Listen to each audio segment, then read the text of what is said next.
Ladies and gentlemen, welcome to the Rajas Kakasungura YouTube channel. For those of you who are used to me, away from informing, I also entertain. I love adding humor in some of the pronunciation so that maybe to make you happy or...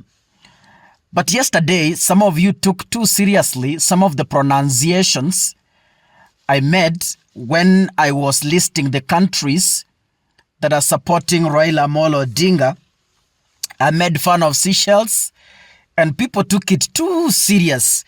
I made fun of Mauritius and people took it too serious. I said Mauritius. I said Seychelles. Maisha, do not be that too serious. But anyway, it was a by the way. And thank you so much for your comments. I also read them. Yesterday, the SADC advised their member states, the 16 member states, to back the Madagascar candidate, Richard, because Madagascar is a member of the SADC. And I was asking myself, why was this done 2 days to the election? I tried to figure out what might have triggered the move, because when I was going through my list, I found like 7 countries from the SADC that had promised to support Raila Odinga's candidature. Then, as analysts, we are looking at what is the effect of this to Raila Odinga's candidature, and maybe why was the move? We have all along known that the race was a 2-horse race. That is Raila Odinga, Kenya, and Muhammad Ali. We had concluded that now the race is between the two individuals. But then things are changing so fast and maybe we don't know the move. So we are trying to crack this nut and try to find out what exactly happened and why this at the last minute, 2 days to the election.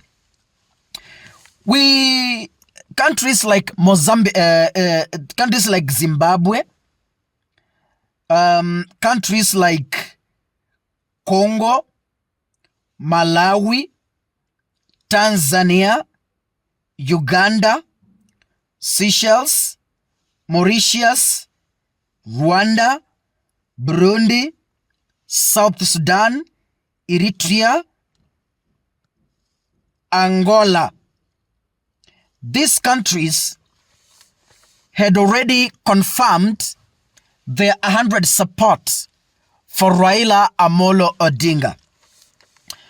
When the SADC wrote a communication yesterday and advised their member state to back the Madagascar candidate, Zimbabwe, if they are to vote genuinely as per the request, you know, voting is a secret ballot and you never know where they will be voting. But then there's what we call influence to your own. As much as some of the countries here belong to the East African community, but then let's assume that the SADC member states vote for the Madagascar candidate. What will Raila lose? Raila is set to lose Zimbabwe, Congo, Malawi, Tanzania, if Tanzania decides to vote for Madagascar. I'm saying if that communication remains constant and if they are there to that communication. We have Seychelles, we have Mauritius, Rwanda, Burundi, South Africa, South Sudan, Eritrea, and Angola. There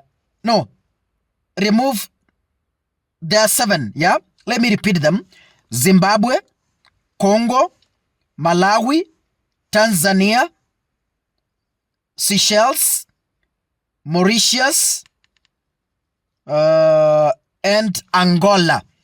Those are 7 countries. I'm sure if they vote as per the communication, then Raila will lose those 7 countries. Now,